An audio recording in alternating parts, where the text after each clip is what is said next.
Idi Amin's Nairobi Detour. Amin suspect. Kenyatta is trying to kill him. Diplomatic crisis in 1970s East Africa. Introduction: a tense arrival in Nairobi. The skies over East Africa crackled with tension in July 1975 as Uganda's mercurial dictator, General Idi Amin, made an unplanned detour to Nairobi. His twin-engine jet, en route from Ethiopia to Entebbe, sputtered into Kenya's capital due to mechanical failure, an ill-timed mishap in a region already simmering with distrust. The relationship between Kenya and Uganda was toxic, a cocktail of Cold War intrigue, unresolved assassinations, and personal vendettas. Just a year earlier, the mysterious disappearance of Jomo Kenyatta's confidant, Kungu Karumba, had cast a long shadow over diplomatic ties. Karumba's body, allegedly dumped in Uganda's Mavila forest after a debt dispute turned deadly, became a symbol of the fraying trust between the two nations. As Amin descended onto Kenyan soil, flanked by ministers and wary bodyguards, the stage was set for a high-stakes diplomatic dance, one that would expose the fragility of alliances in a continent caught between superpower rivalries and the whims of its strongmen. The unplanned landing, Amin's sudden arrival in Nairobi ID.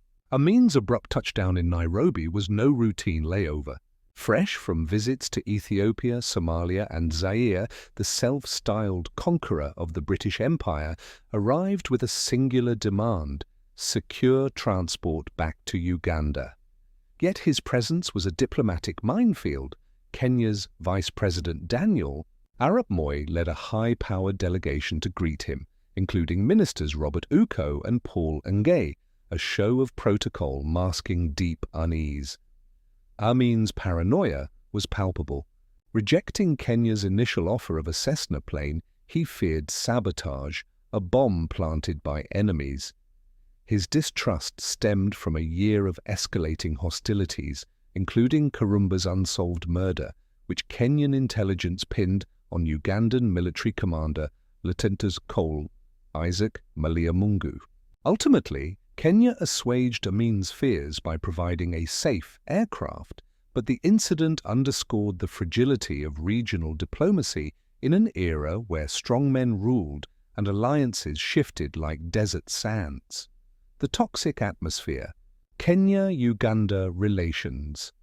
Post-Karumba. Assassination. The 1974 disappearance of Kungu Karumba, a wealthy businessman and Kenyatta ally, had poisoned Kenya-Uganda relations. Karumba's trip to Uganda to collect a modest debt ended in tragedy when Maliamungu, allegedly enraged by a domestic dispute involving Karumba's clothing deliveries, ordered his execution. His body, never recovered, became a ghost haunting bilateral talks. By 1975, Amin's regime was infamous for its brutality, including the expulsion of Uganda's Asian community and the seizure of their assets, a move that alienated Britain and drew Cold War scrutiny. Kenya, meanwhile, navigated a tightrope, publicly upholding Pan-African solidarity while privately wary of Amin's unpredictability. The Karumba affair exemplified how personal grievances and political power plays intertwined in 1970s East Africa, where loyalty was fleeting and violence often the final arbiter. Diplomatic maneuvers, Moi, Kenyatta, and the OAU summit Amin's Nairobi visit had a strategic goal: lobbying Kenyatta to attend the Organization of African Unity OAU summit in Kampala, where Amin sought the chairmanship. Kenya's boycott would undermine his legitimacy, and Amin's charm offensive included a helicopter ride to Nakuru for talks with Kenyatta. Behind the scenes, however, Britain worked feverishly to isolate Amin. Foreign Secretary James Callaghan, negotiating via Zaire's Mobutu Sese Seko, sought the release of Dennis Hills, a British lecturer jailed for calling Amin a village tyrant. Hill's eventual release, brokered by Mobutu, was a rare diplomatic win, but it couldn't mask the OAU summit's chaos. The coup in Nigeria mid-summit shifted focus, highlighting Africa's political instability. Amin's pledge not to embarrass his peers rang hollow as crises overshadowed his chairmanship. 4. The Dennis Hills Affair. Britain's diplomatic tightrope. Dennis Hill's detention epitomized Amin's capriciousness.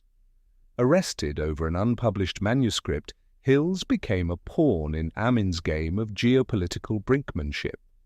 Britain, eager to free its citizen without escalating tensions, enlisted Mobutu, a fellow dictator, as mediator. The resolution, however, came at a cost. Amin's demands included concessions from London, underscoring his knack for leveraging international crises to bolster his stature. Hills's eventual release, televised in a staged handover, showcased Amin's flair for drama but did little to mend ties with Britain, which continued to view Uganda as a pariah state. The Entebbe raid and its aftermath.